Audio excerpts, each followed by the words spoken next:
Okay. I have the intro script pulled up. Do you need Perfect. I don't think so. But if I get it wrong, holler. Okay, yeah, you go for it, because yeah. Okay. Do you want to take it away? I was gonna say you can take it away. I can take it away. I don't care. All right, let me read it one time. Okay, so it's welcome to Tell Me About It, an SLP. Nope. Nope. Good Welcome grief. to Tell Me About It, a podcast by SLPs for everyone. You should do it. I want you to do it. I'll do it. I'll do it. Okay. I'll just say I'm Maggie. I think I can handle that. I think you can handle that one. All I right. got that one. Hold on. Hydrate. Yeah.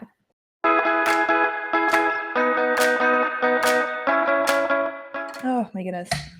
All right, let's do this. Welcome to Tell Me About It, a podcast by SLPs for everybody. I'm Francie. And I'm Maggie. And we look different. Yes. So we're virtual. We're virtual now. I moved, broke Maggie's heart, and broke my own heart, but here we are nevertheless. So we took a little sabbatical hiatus to, one, finish out the school year, two, I had to move. So we're back now, and now we're back virtually. So can we let's do a little life update, because it has been a few months since we posted our last episode 2 weeks ago, but that was actually recorded in early to mid-March. I think that was a spring break recording. So yeah, let's do a little life update. What are you up to now, Francie? So I have moved, new city, new job, still in the schools, still in a similar styled school. I'm still working. I'll do life skills, and then we also have 2 autism specialty classrooms. Technically 1 right now. We're still hiring for another teacher. We're down a teacher. 'Tis the season, though. That seems to be an issue everywhere. So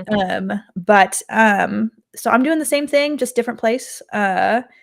I'm excited. School year starts on Tuesday, which will be the 19th of August. I'm excited. I think it'll be good. I just finished my first 2 weeks of like new teacher training and back to school PD. And so I'm feeling invigorated for the school year. So loving the new city. Unfortunately for Maggie, I do love the new city. We hike a lot more now. Oh, we're so much closer to nature than we were in St. Louis. I know, that's the thing. It's like, if you love something, let it go. And I'm like, oh, Francie's so happy in her new town. It's been okay, fine. Be happy there. It's been really lovely. We love we're closer to family. Love being closer to family, love being closer to friends, love being closer to nature. So it's been a good move for us. But I am desperately sad that I left my caseload. Desperately sad that I left my coworkers. So anyways, It's also been a melancholy time. Last Tuesday, I did have a small crash out over not being with Maggie. So anyways, that's the newest with me. Last weekend when my internet was down and we were supposed to record, Turner was like, well, do you want to like FaceTime her and you guys could just catch up? I know, because he's like, I think he was like worried about me. It's like, you miss your friend. You need to. Yeah, I do miss my friend. Yeah. Yes, I have not moved. I'm still in the same place. But I am not in the schools anymore. I decided to absolutely take the plunge with both feet and start my own private practice. So and you're doing such innovative stuff too. And I have loved being your cheerleader on the sidelines, because I have never met a more fascinating therapist ever, and like intelligent therapist ever. I'm so serious. I'm not just gassing you up because you're my friend. I'm gassing you up because you're also a like crazy intelligent lady. D&D style for social therapy for social pragmatic therapy. Genius. That has been so fun. And actually, I have learned this summer that I've never had an original thought ever, because not only are there other therapists in my area doing similar things, but there's actually already like materials for it. So I've been using you sent me the DIR floor time stuff, and I actually sent that to one of my OT friends who is doing something similar with social groups, and she was like, oh my God, this is amazing. Yeah.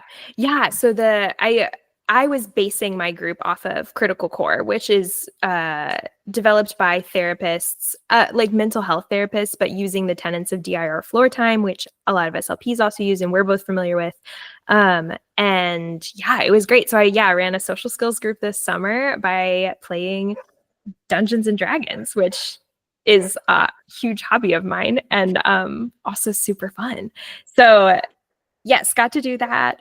And I guess I technically started my business in 2024. So it's been like a year and a half that I've been uh, like seeing clients privately, but now I'm making the transition into like it being my full-time job as opposed to just something I'm doing on the side. So I have an office space, sharing space with an audiologist, and yeah, it's been new, it's been different. Right now, my job is mostly marketing and and social media to like get my practice out there, get my name out there, and get eyeballs on my website so that I can get some clients in the practice. I have a few, but to get some more, which is great. So exciting. So Yeah. smart. I love it so much. I'm so excited for you. Yeah, thanks, girl. And I But have yeah. also been eating up all of the marketing that Maggie has producing before we started recording. I was like, just so you know, you have one fan, at least one fan, and it's me. Yes. And I love all the videos you've been posting. So Thank you. Yeah, I really I'm doing my best, but oh, so relatable. But um here we are back in yeah. August, back to school time. So what are we talking about today, Maggie? Well, back to school means for a lot of students, teachers, and therapists back to the world of IEPs, Individualized Education Plan, and the world of special education. So we're going to talk a little bit today about testing and how that goes down in the schools, what to expect, and that kind of thing. So if you have a student, like a child of yours, a student under your care going through that right now or has in the past, or if you yourself are a teacher or service provider in the schools and you are facilitating that process, this one's for you. Oh man, this is well, I gotta say, I'm a big fan of paperwork, but that's because I'm crazy. Um, Yeah, that's I crazy. love yeah, I love the technicalities that come with IEPs and all the intricacies of things. But we just had our back to school meeting with all the teachers to discuss. We sat down as a Reg Ed and SPED team to discuss accommodations, modifications for all of our students, and so. I think starting off and when we're thinking about IEPs and testing and everything, I think the very first thing that we talk about is that these are all legally binding documents and you have rights as parents for what you are afforded by participating in the public education system. And also, you have rights as a student with disabilities, even if you're not attending public schools, even if you are homeschooled, you are still afforded the right of services through the school. So this applies to not just people who are in public schools, but if you are a homeschooled student, if you are a private school student, you are still afforded the right of services in the United States through the public school system. So this applies to not just public school people. This applies to everybody. If you have a disability in America, this is for you. So it's a long process. Don't get us wrong. We'll get into that. But Yeah. um, this is more than just kids who attend public school too. Yes. So when we talk about it being a legal process, and you touched on this too, there are like a set of rights that people are entitled to. Most of that is coming from the Individuals with Disabilities Education Act. Yes, or the IDEA. It spells idea. I hear people say IDEA more than idea. And yeah, so that's Individuals with Disabilities Education Act, and that is like monumental act that enshrined a lot of these rights, like FAPE or FAPE. You'll also hear a lot, which is the free right to a free and appropriate public education. And so IDEA and FAPE. Do you say FAPE or FAPE? I say FAPE. Yeah, I hear a I lot think of I do. people refer to specifically in the SPED world talk about like, is it FAPE? Yeah. And so, and that is just asking, is whatever we are proposing providing a free and appropriate public education for whomever we are talking about. So Mhm. you're going to hear a lot of acronyms today. The government never does anything without an acronym. Yeah. And so buckle up. We'll do our best to like define them as we go. But those are two big ones that are kind of like foundational to the special education process anywhere in the country. Another big disclaimer that we need to put up front is that both of us live and work in Missouri, and we have gone through and are familiar with the special education process in the state of Missouri. It is different in every state. Everywhere. It is different everywhere. Every state will have their own qualification criteria. They will have their own SPED processes. Just another disclaimer, I know Maggie and I don't love Missouri's, so none of this is ever a vote of confidence for the state of Missouri's process.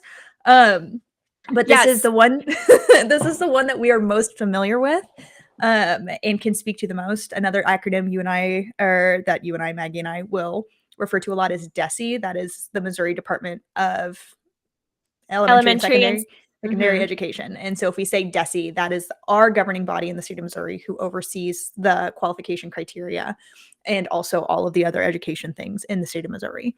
Yeah, and other states call that body different things. So yeah, in Missouri, it's the Department of Elementary and Secondary Education, but your state might call it something else. But yeah, I totally agree with that. Just because we're stating the procedures here is not an endorsement of the procedures here. This system is in place for a reason, but it's got some flaws for sure. It's not perfect. Just like anything bureaucratic or educational, the wheels turn slowly. So, and it's not always equitable. So, yeah, just because something is the way it is doesn't mean that we like it. So, no.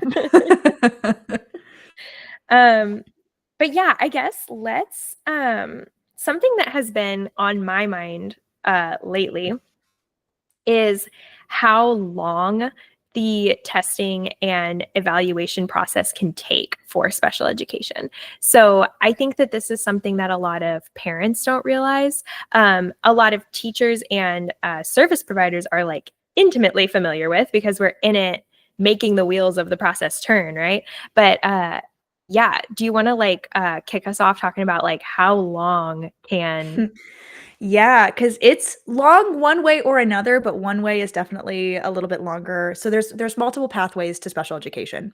The two most that I think these are probably the two biggest. There's probably a third way, but these are the two at the forefront of my mind, which are the school referral, which means the school is gone through the process and has identified a student who potentially needs testing to identify if they have a disability or not. And the other main way is through parent referrals, which is the parent saying, I would like my student to be tested for a disability. And that kicks off a whole long process. Yeah. I am obviously most familiar with the school referral route because I work that side of things. And yeah, it's a long process either way. Also important to note too, there's a feature, and this does come from IDEA, which is, I can't remember the technical name for it, but there is a fidelity for schools to identify students with disabilities. So like when you request testing, we do have to test or go through the process of, child find. That's the word for it. Child find. There is a responsibility for the school to identify students with disabilities. So, and I believe my experience with it is that they don't have to test. No. They have to investigate the referral. That is the important nomenclature difference. Yes, they do not have to test. Testing can be denied. So your request for testing can be denied. However, there's a responsibility of the district to investigate the chance of a disability. Yep. Yes. And that can be that's one of the parts where it can be really sticky and really disappointing too, on both ends, like school end and parent caregiver end. I will say, to the extent of my knowledge too, those are the only two ways. So a guardian referral, parent referral, or a school referral, and it could be anybody at the school. So it could be the reading interventionist that they're getting MTSS from, or it could be another acronym which stands for multi-tiered support systems. Yes. Or another acronym that goes frequently with MTSS is something called RTI, or response to intervention, which we'll elaborate more because those are two things that you have to go through the school referral process. But continue. Yes. So anybody at the school would make that referral. Importantly, so I wanted to circle back to this because something that I think we have both seen, doctors cannot prescribe an IEP. So like that is not the third avenue That for is not getting the an third avenue. IEP. Thank you, Maggie. That is not the third avenue. They can recommend that, or like disability. And also, hang on here, backing up further. Just because a student has a disability does not mean their a disability will impact them educationally. Part of the Yep. testing process is to identify if the disability impacts them educationally. You can have autism or ADHD and not be impacted educationally. And so, once again, a pediatrician is not a secret third option for getting an IEP or 504. Yeah, Um, and neither is like a something like a autism testing center. So like if a student were to go through a clinical psychologist and receive a formal diagnosis of autism, that does not automatically qualify them for an IEP at school. And they can put it in the report, they can send the report to the school, and that's great. That's like good for people at the school to know. Unfortunately, it is not, yeah, it's not a shortcut to an IEP. Which I think a lot of people don't know, including a lot of pediatricians, because I do see it in a lot of we get it in, correspondence yeah, from pediatricians. we do Like, get you it in guys, reports yeah, that like say like you can't can't prescribe one. prescribe this. I It's like, appreciate your great, you can't input, do but that. And well, and that's the thing where it's like, okay, you may be 100% right. This student does need an IEP, but just because you put it in the like that doesn't well, and I'm testy because we've had parents come back at us and be upset because they think that they're just going to automatically get one, and then the school comes back and is like, no, it's a whole process. So that miscommunication yes. comes back on the service providers most often, which is a bummer. But anyway, so I wanted to say that it's a parent referral or a school referral, and that kicks off a whole timeline. This timeline is in place to make sure that schools actually are following through with the evaluations and making sure that students get the support that they need in a somewhat timely manner. If you ask me, it's a pretty long process. Again, I think that there's a reason for that. The reason being service providers and schools are already kind of they have a lot on their plates. So having like a week turnaround to get an IEP. This is also, sorry, the timeline is also a series of like 4 meetings, if not more. You have to meet to discuss the existing data that you have on the student after the referral is made. Then you have to meet, and then they do the testing. The school does the testing. Then you have to meet to determine if the student is eligible for special education. And then you have the IEP meeting. So bare minimum, it's 4 meetings of like, again, bare minimum 3 people. So if it was a speech only, it would be the parent or guardian of the child, the SLP, and the LEA. Oh, and the classroom teacher. So bare minimum 4 people. It's so coordinating all of those adult schedules is why we need a timeline. Because otherwise it would just be frankly impossible to get the show on the road. But like here in Missouri, I did the math the other day. If it took the extent of each like timeline window, so if it took the longest that it could take while still being in compliance with Missouri standards, it would take just over 4 months. It would take like 4 months and a week, which is a whole semester of school. And you and I have both seen the process take that long. Yes. Because of illness or vacation or school breaks or whatever. So like things that even kick. during the testing process, you go to test a kid and they're sick, or Yep. and that pushes your testing out another week or whatever. Like life happens. But I have seen it. You and I both have seen it take every bit of that time to get a kid through the process. And that's in a perfect world too. We're not even including or we haven't even gotten to school referrals yet, where maybe kids are in the multi-tiered support system for years before they get Yep. referred to testing. And so If in a perfect world we get a referral, we have all the data to go forward with testing, it will take 4 months and a week approximately. Yeah. That's not always, legally that is the time that is required. However, in practice for schools, so for school referrals, what that might look like is you have a student who is maybe falling behind in reading, and that refers them to the RTI/MTSS. I don't actually, fun fact, know the difference between the two, but I know they functionally do the same thing.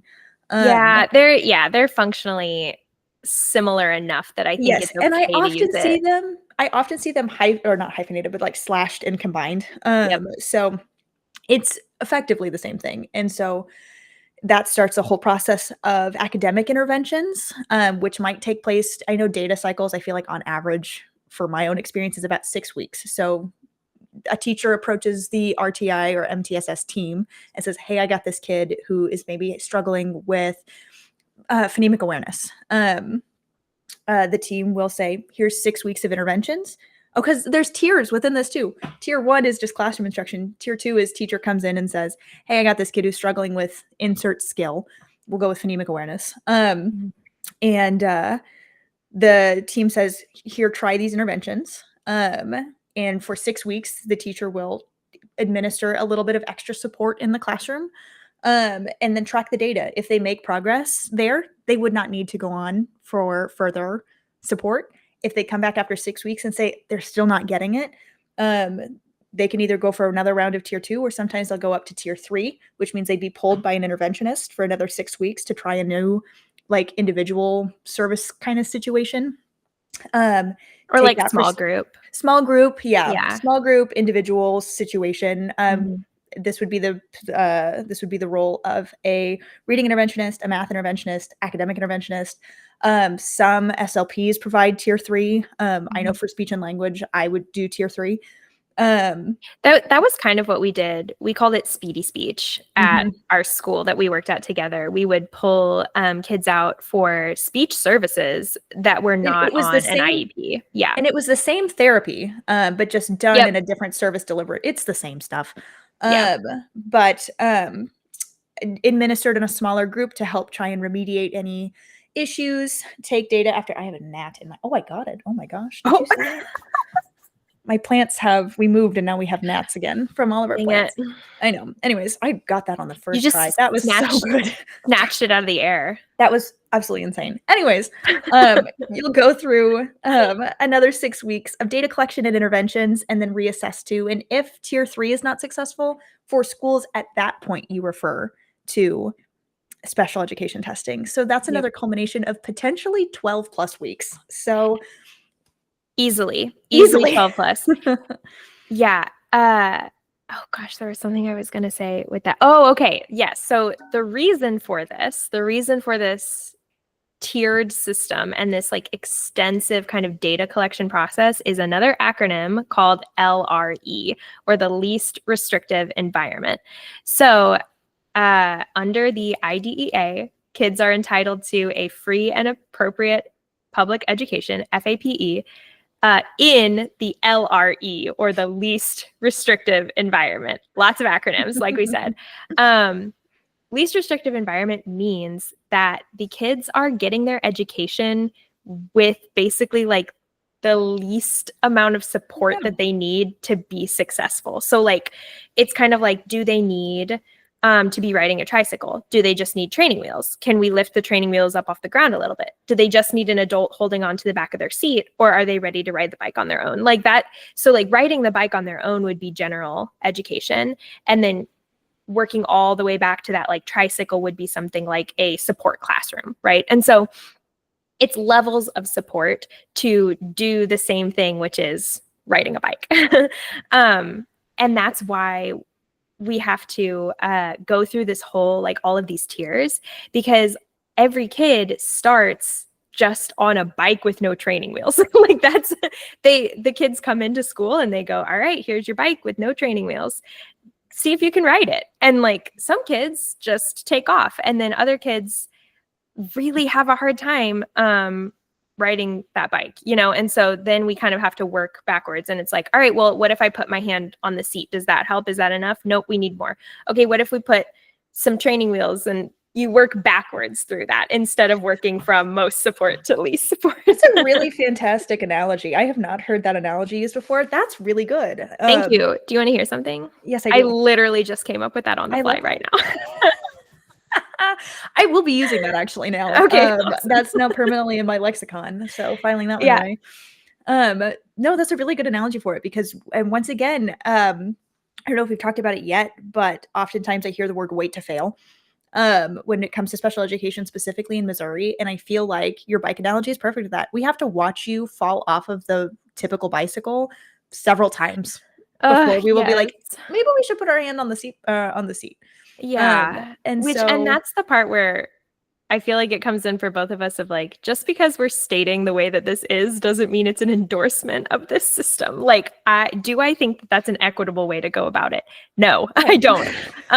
But like, that is the special education system, at least here in Missouri. And, you know, it's what we got and we got to work within it.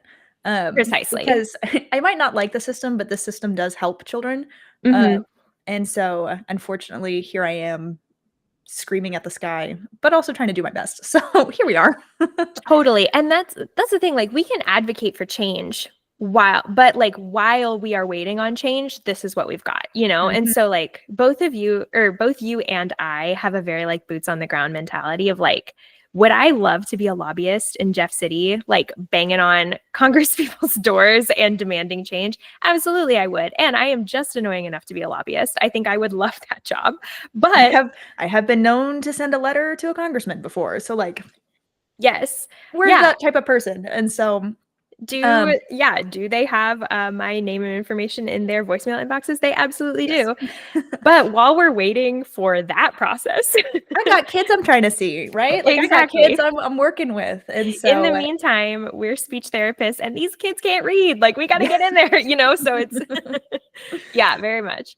But yeah, it's a laborious process. It takes a long time, and it can be really, really frustrating, especially for caregivers, parents, teachers, and students alike, while they are like frustrated and struggling in the classroom.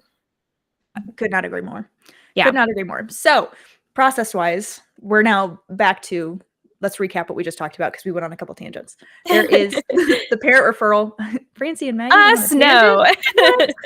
Parent referral or guardian referral, where the adult in the child's life contacts the school and says, hey, I would like to request testing. What that pathway sometimes looks like is you'll reach out to the school. That request will get sent to a diagnostic team sometimes. And they will look and say, you know, what RTI and MTSS has been done. Do we know about this? Is there enough information to go forward and approve testing? So that is where that conversation is held, is with the diagnostic team. If they decide yes, then it gets pushed onto the same testing that we just talked about, where you hold a review of existing data, where you look at all of the information you currently know about that child, and determine, yes, they need testing in these areas. No, they do not need testing in these areas. For the areas you decide you need testing starts. And there are, in the Missouri, I think we have like 11 areas. I don't know if I can name them. I just held up 6 for 11 areas of testing with general health. I'm trying to think through I can see I can see the document in my head. I'm picturing like a red document in my head. It's a lot. It's stuff like general health, speech, language, social, emotional, academics, gross motor, fine motor, assistive technology, and general intelligence and adaptive.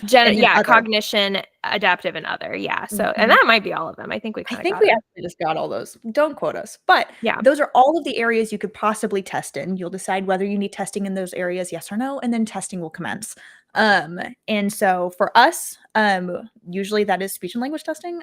We'll do a couple rating scales in a couple other areas. I usually will put qualitative data or like anecdotal data, professional observations, if you will, in the social emotional bracket, because we also do target pragmatic language, which is social language. And so if I have a student that I've been working with or have had eyes on, if I've done like an observation for them, I'll try to include some pragmatic information too in that social emotional piece. There also has to be observations of the student in multiple settings. So that can include classroom, social time like lunch and recess, small groups, anywhere the child would exist in the schools an observation is had. I think for Missouri, I think there's only 2 required. Yeah, it depends on, it depends. I think it depends on the identification you're It going for. does. Yeah. Anyways, we'll get to that next. So yeah. anyways, you'll go through testing. From that testing, you will hold a qualifying meeting. What is the technical name for Eligibility that? meeting. Thank you, eligibility meeting. Can you tell we're coming off of summer? Yeah.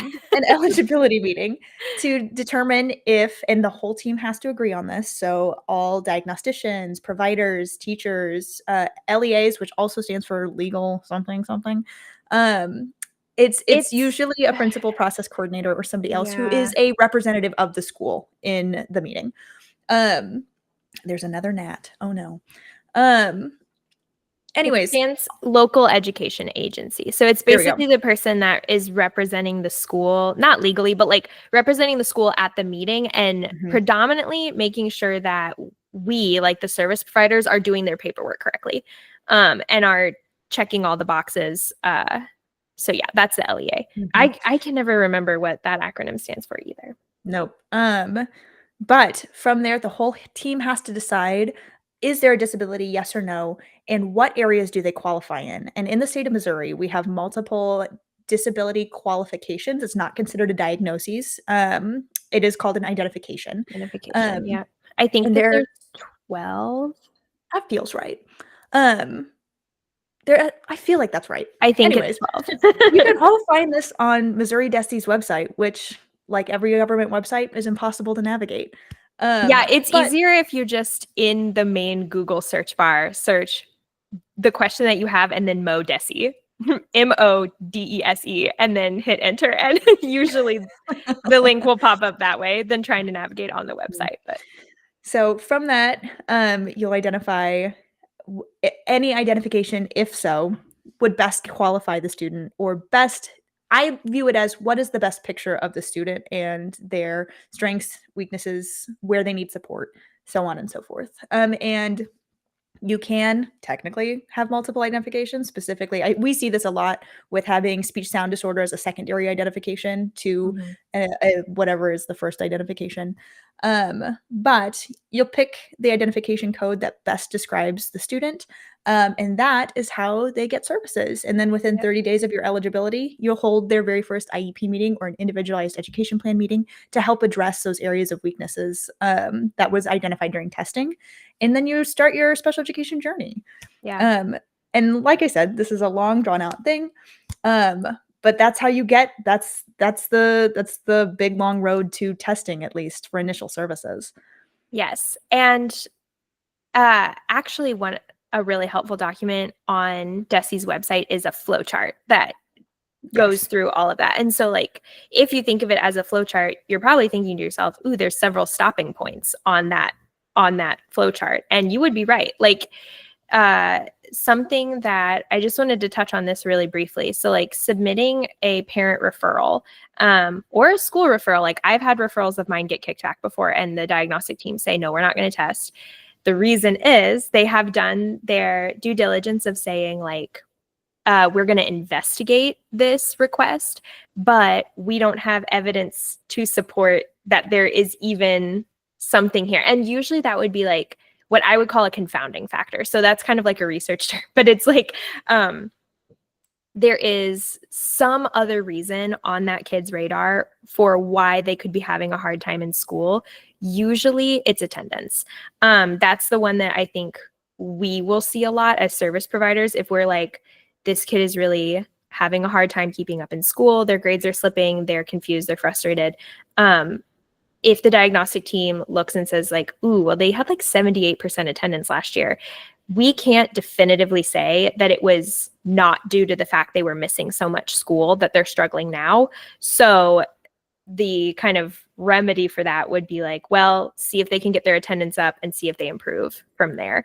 So like, you know, the kid's struggling to ride the bike with no training wheels and they're like, put a Well, how finger on the many seat, see if, or like just walk or next to them and see if that fixes it. how many days have they practiced riding the bike? Oh, they've only been Basically, practicing riding the bike 78% of the time. Let's try practicing more. totally. Would be the kind of bike analogy for Yeah. attendance. And so, yeah, that Another one that I think is really frustrating is having moved schools a lot or having yes. recently moved into a new school district is sometimes a reason that a diagnostic team will say, we are not gonna, like, we're gonna reject this referral because we can't say it's because they're new to the district. Um, Even though there are common core standards between states, curriculum varies wildly between even just district to district. So you could move to a district that's one town over, and have a completely different curriculum sometimes. So the kids are being taught and learning different things, which would be the reason why that kid is struggling, not because they have a disability. And you bring up actually, this is probably not the secret third option for special education, but rather a parallel road that walks alongside it, which is Hmm. transfers. Um, there are, if you Oh my have, gosh, yes. if you specifically, I'm dealing with we have a couple, it's the beginning of the school year. You're always going to get transfers at the beginning of the school year. We have a couple Mhm. out of state transfers. So maybe they have, and this has happened, actually, this happened at my last school. Um, Transferred from a place that had different qualification criteria for their whole sped process. So in their home or in the place that they're Yeah. moving from, went through the whole process of identifying, testing, determining eligibility, IEP, only for them to move to a new state, and the state say, "Hey, this is actually not how we qualify kids. Now you have to do this over again." And That so is when we, the worst. it Yes, is the worst. I have been the case manager and I've been the SLP for cases like that. And ooh, it's like it sucks It because does. they like, yeah, if a kid moves in from Tennessee or whatever, and Tennessee has already identified that they have difficulty in school, they have a hard time learning to read. Usually there's kind of like school code that reads to us as like, we know that's kind of dyslexia. So like maybe they've come in already identified with a disability from another state, and because the criteria are different in Missouri can literally say like, nope, according to us you don't have a learning disability, so you're in the classroom, bye. Like, Yes, and that is wild. it is So wild. frustrating.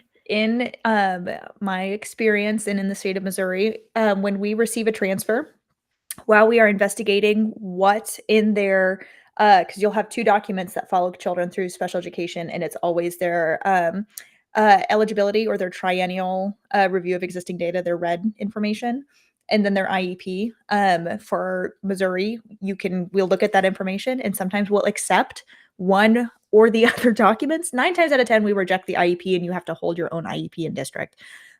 However, during that time, you are required to provide comparable services. That does not mean identical services.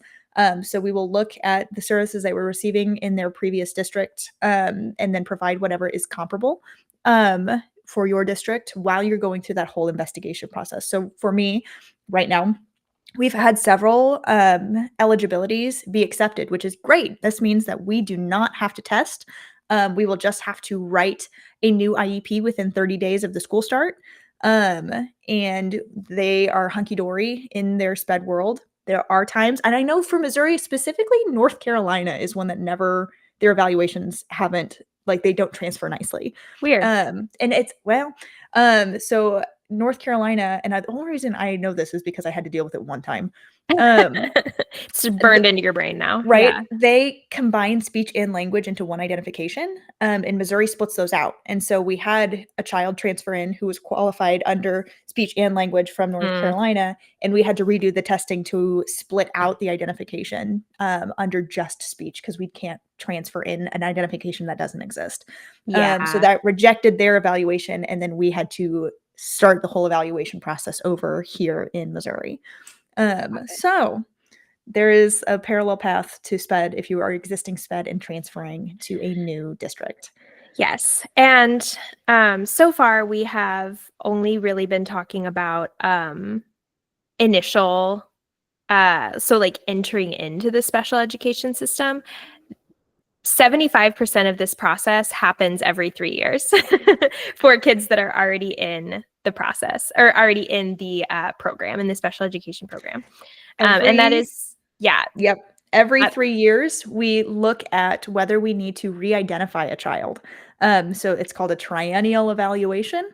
Yep. And you get together as a team and you look at all of, once again, going back to that review of existing data, the red meeting, you'll hold a red. You'll look at all of the information you've collected since the last testing and say, do we need more testing? Yes, no. Do we feel like their identification fits them still? Yes or no? Sometimes the answer is yes. Sometimes the answer is no.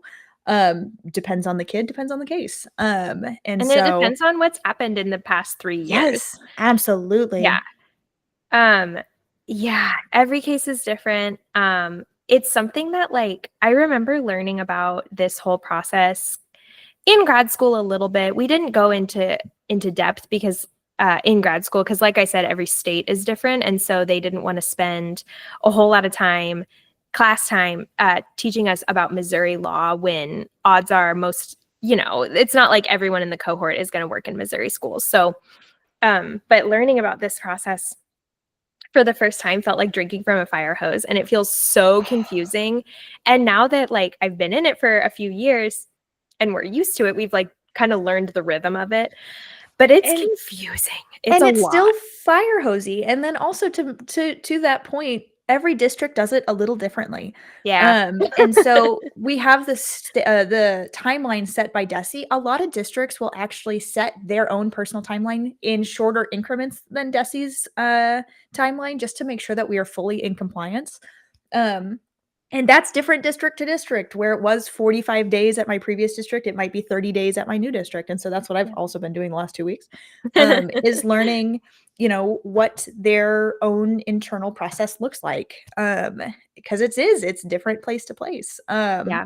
Outside of the things that are kind of landmarky legal issues, everybody has their own flair for it too. Yeah. So So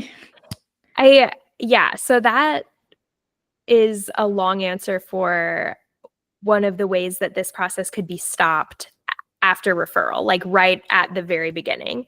Another, and usually like the most common big way is that this process could be stopped entirely, is that there's a referral made, we hold the review of existing data meeting, testing takes place, and then the child does not qualify for special education services. So let's talk about that for a little bit, because I think that can also be really confusing and really frustrating to everyone involved. yes. Yeah. Yeah. This can be, I've seen it both ways actually. I've seen both ends of parent reactions to not qualifying before. And I want to say both reactions are valid. There's a lot of emotionality specifically regarding people's kids and having these heavy conversations about the potential of disability. Both reactions are right, and you're not going to hurt anybody's feelings for having one way or another. Yeah. Just from my own personal standpoint, when I am in a meeting and you react negatively or positively, I want to give you the space to have that, because this is a tough conversation. So going back to our identification options, each option has their own criteria. And you have to meet one of those to be able to consider it as an identification for your child.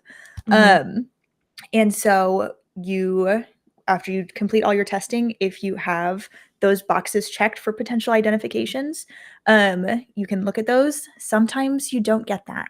I know, speaking from personal experience, we deal a lot with the identification code of language impairment. And in order to qualify for a language impairment, you have to have one qualifying test score, which means a standardized assessment with a standard score of 70, I think it's 74 or lower, and another test score that is falling within the standard error of measurement, which means it might not, the actual score might be different than 74. In standardized testing, you have a confidence interval. And it gives you a range of scores, which means your score could possibly, this score, hold on, back up. Yeah. The standard score is not always a true score. We cannot be 100% certain that is the true score. So a confidence interval means with 90% with 90% certainty, your score falls within this range of numbers. And so if you have one standard score that qualifies and one that is within that 90% or think it's in Yep. this range, you can qualify for a language impairment in the state of Missouri.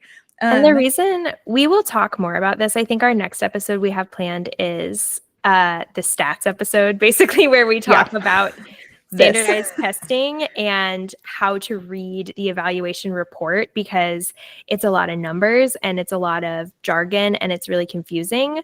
And if you've never taken a statistics class, it doesn't make sense. Yeah. Had Which, I like, not taken a stats class, this is not something that I'm not a numbers person. Fun fact about me. no. This is not something that comes naturally or like makes sense inherently.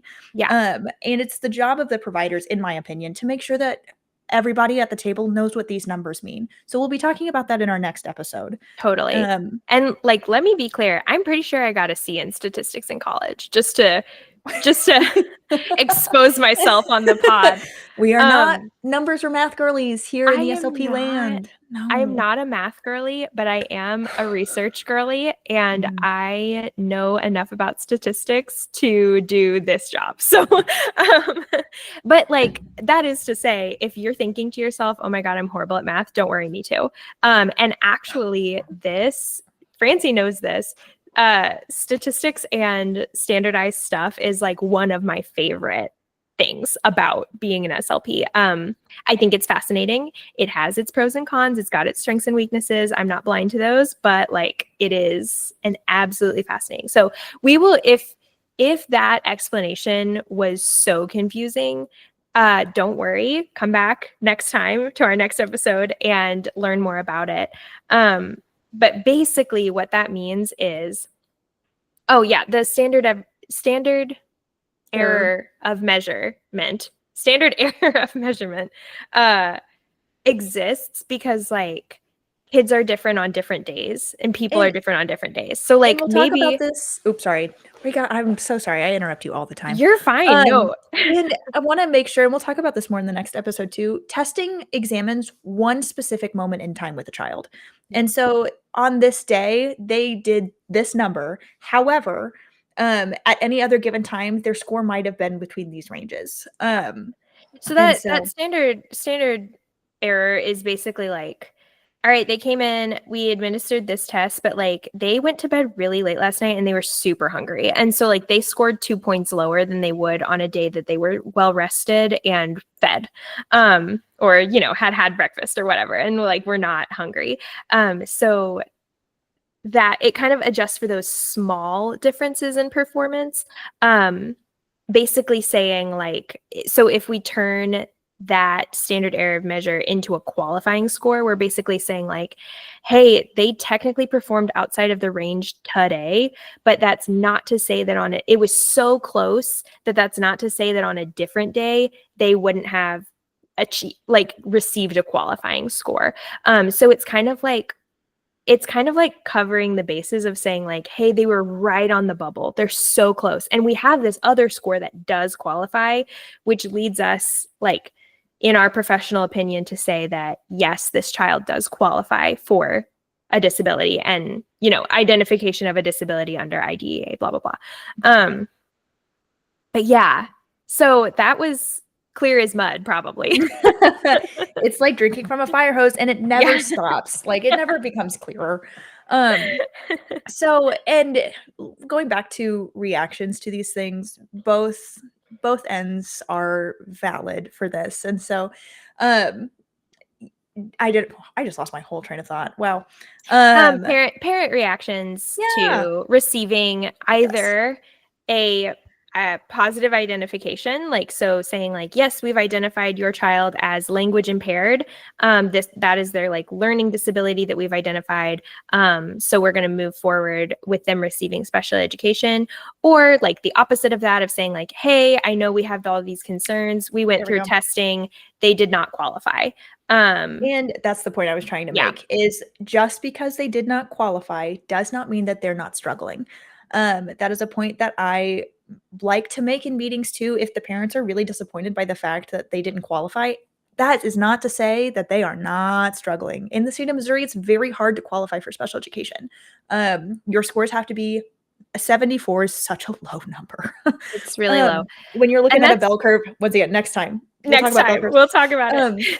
It's really hard to qualify in the state of Missouri. And so your Mhm. kid might still be struggling even if they don't qualify for special education. And those are the cases that hurt me the most.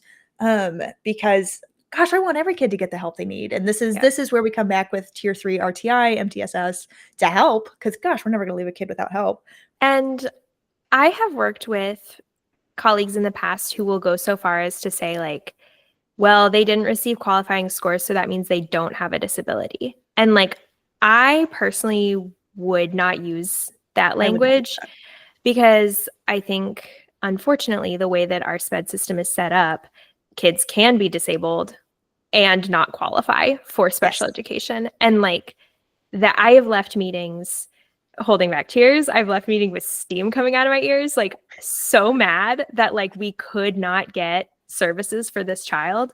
It feels not fair. It feels infuriating. But like the staff at the school's hands are tied by special education law. And like we said earlier, change happens slowly. So like, yeah, it's if you are a parent who has experienced this before and been frustrated, like we have been there with you. We have felt that frustration. And obviously it's heightened because that is your child, but like we are feeling a level of frustration too, even if we keep, are trying to keep a calm face in the meeting.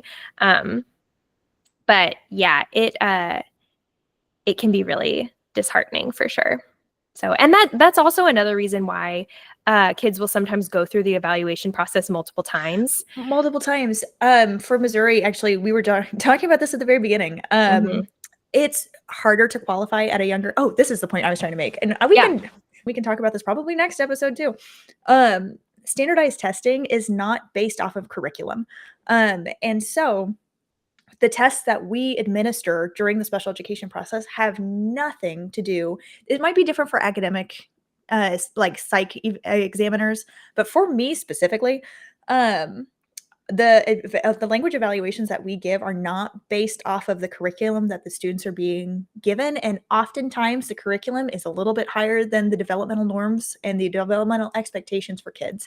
And so with that, it's also based off standardized tests are also based off of age. So the tests that I'm giving a kindergartner have different components than a test that I'm giving a third grader. And it's much harder to qualify in the state of Missouri in kindergarten and first and second grade. And so you might have a kid that this one is really struggling. Give them the test, not qualify, and then they come back in third grade, we retest, and they qualify. And would it have been nice to have those 3 years to be doing interventions? Yes. Is that a problem with the state of Missouri? Yes. But that's one of those situations where our hands are tied. And oftentimes we see that struggle and we wish we could get our hands on those kids. And that's where RTI comes in, blah, blah, blah.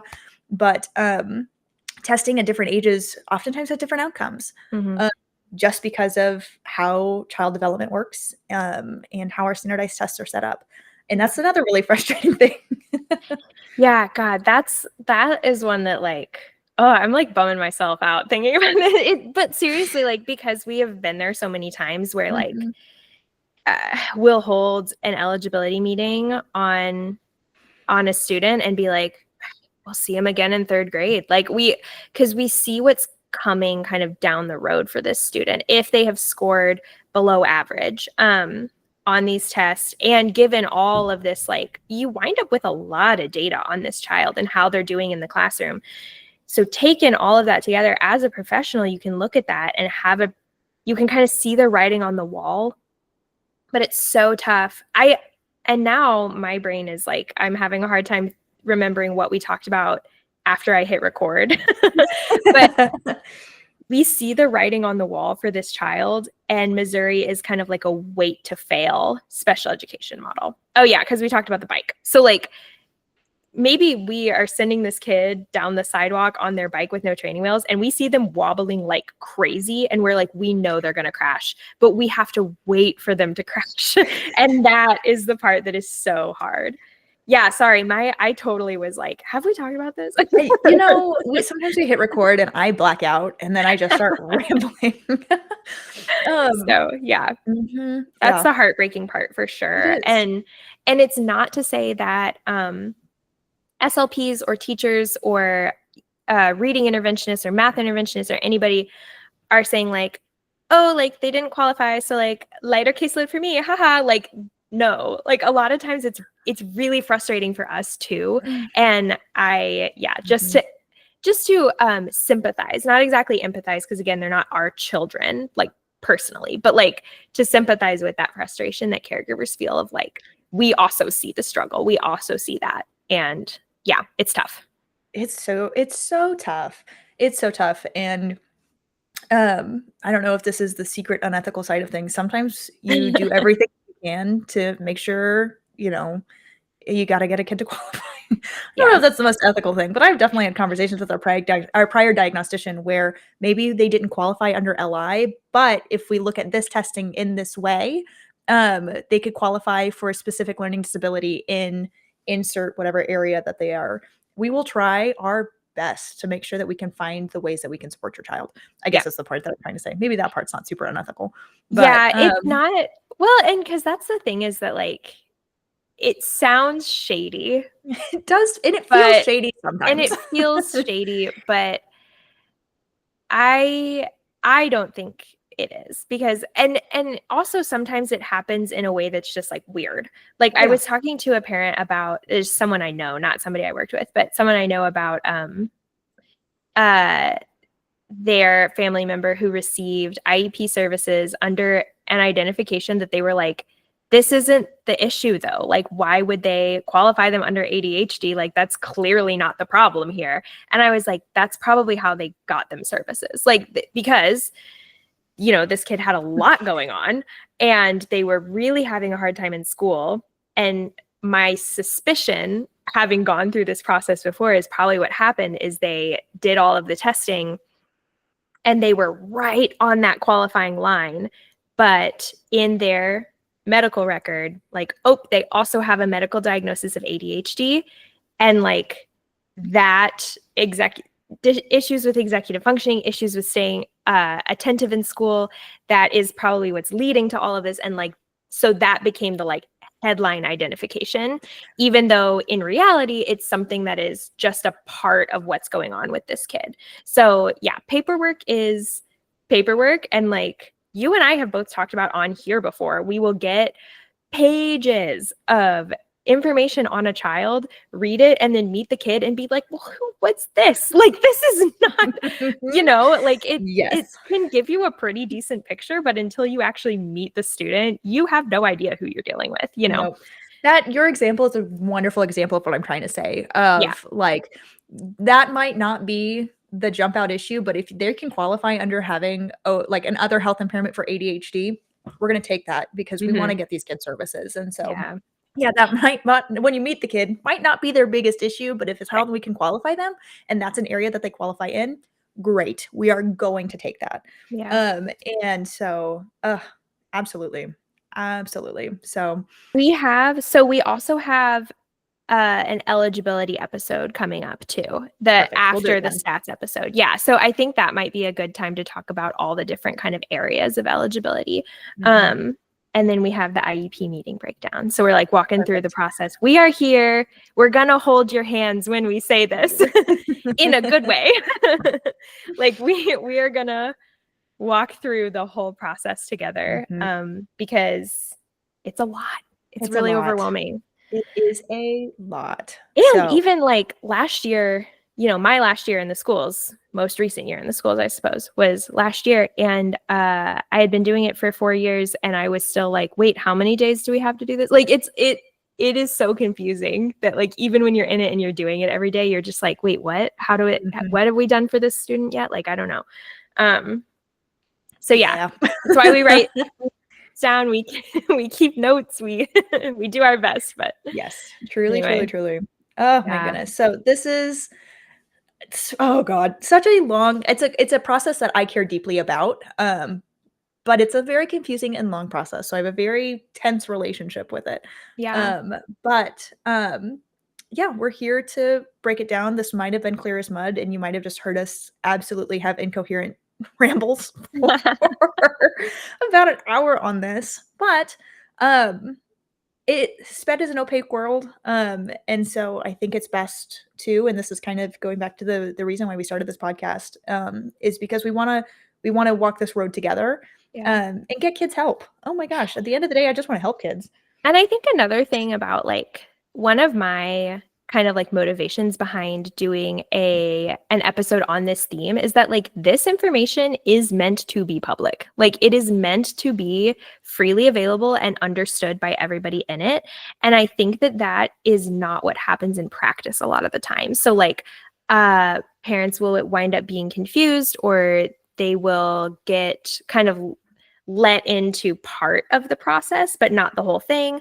But just know, like, if you are a parent going through this process and you feel like you're being closed out, or like this process is happening behind closed doors and you're not a part of it, this is federal. Like this is, well, it's statewide. Sorry. IDEA is federal, but sped law is statewide. Like you are a part of this. And A, it's available online. B, like if you ask your team and they're not telling you, that's not a That's a great problem. move, team. That Like is a problem. that's an issue. Like there should be clarity leads to accountability. And so like this information is for you. So that's why like we want to make it digestible and readily available to people. Because again, as a professional, sometimes you're in it and you're not closing the parents out for any malicious reason. It's just because like we're in the rhythm, we're doing it, and we're not just doing it with that student, we're doing it with like 7 to 10 other students at the same time. And so it's like we're all on the roller coaster together, and we forget to stop and explain each step. Absolutely. And advice, I don't know, maybe we should end this episode with advice for anybody going through this process. Ask questions. Stop me in my tracks because I will take a thread and I will forget what I am like, that I'm talking to people who, one, didn't go to school with this, two, don't spend every day doing this. I love this. This is my whole life. And so sometimes I might get in a rut and start using jargon. Stop me dead in my tracks and say, what are you talking about? Ask questions. And this is probably this might be, I don't know how other sped people would feel me saying that. Bring an advocate. As parents, you can bring anybody you want to any of these meetings. So bring emotional support. There are people out there who know this process. Sometimes that will, just as a warning, put the team on edge just because of like their own personal negative interactions with people. But you can bring people to these meetings to help you through this because this is confusing. And if the team is doing everything that they should be, once again, clarity leads to accountability. There's no reason they should be anxious about you having an advocate there. Do what you need to get your kid the best services. And if everybody's there to on the same level of getting your kid help, they should not be threatened by that. Ask questions, bring whomever you need to feel prepared and secure through this process. And let's get your kid help. So yeah, I think my advice would be similar, but just like get informed. Like this information is available to you, and it is not always the most readable or the most, but like that's why we're doing this. And that's why a lot of other content creators and people online have tried to make it a little bit more accessible. And I think that you said something about like putting the team on edge. There is sometimes an energy of it's very adversarial. It's very adversarial sometimes. Yeah. Going into meetings like this, and especially, and I can't look, I've worked with some other school professionals where I'm like, what are you doing? What is going on here? Like not every school district, not every team is going to be stellar. Okay. Like it's just reality. It happens. Yeah. It just happens. Go ahead. And that is to say, like, we're all human too. And so like, your service providers will make mistakes. Your child's teacher will make mistakes. There will be issues with the paperwork. There will be issues with scheduling. Like mistakes will happen. Like I have had to reschedule IEP meetings over and over and over again because, oh shoot, I forgot to invite this person. They have to be there. I'm so sorry. We have to move the date. And that was me. Like that's on me, you know? I have fully missed the submit button for sending out notices of meetings before, and missed my date because I thought I sent it and I didn't. Yeah. It is part of it. So good point. Yes. Be graceful with us, please. Yeah. But like there is this energy of like opposition, and parents like are part of the IEP team. And so this information is for you. These meetings are for you. Like you are a part of it just as much as we are. Just because we're the experts in like one facet of your child's education, you are the expert in your child. And so like that makes you a valuable member of this team. And if your IEP team isn't treating you that way, then I'm really sorry. And that it shouldn't be like that. It So breaks my heart so often. And I have a great love for the internet bringing light and platforming people who are having a really tough time going through this process. I hate how many stories I hear about people who are having really tough times going through this process, and just sped as a whole. And a lot of people are disappointed by that. And I hate that for you. But that's part of the reason why we wanted to start this and be here, is because we want you to know. We want you to be informed. yeah. Knowledge is power, people. Knowledge is absolutely power. Yeah. So stay safe out there. Yeah, stay safe out there. Yeah. Well, then let's go ahead and wrap up this episode today. Next time, not next week, I almost said next week. Next time, we are going to be getting into how to read the diagnostic, or not diagnostic, sorry. How to read the evaluation report. So that is going to be like the stats episode. We're going to talk about what a standard score is. We're going to talk about what a standard test is.